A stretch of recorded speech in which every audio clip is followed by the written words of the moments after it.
threat. Impact.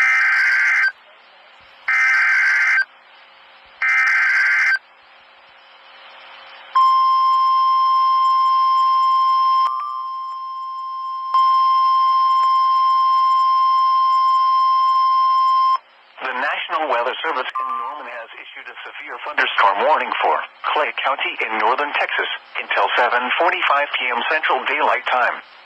At 6:53 p.m. Central Daylight Time, severe thunderstorms were located along a line extending from 6 miles west of Bellevue to 12 miles southeast of Windthorst, moving northeast at 30 miles an hour.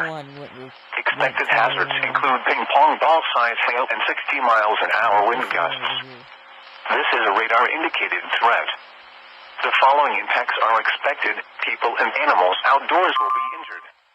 Expect hail damage to roofs, siding, windows, and vehicles. Expect wind damage to roofs, siding, and trees. Locations impacted include Henrietta, Bellevue, Blue Grove, Vashti, Shannon, and Joy. For your protection, move to an interior room on the lowest floor of a building.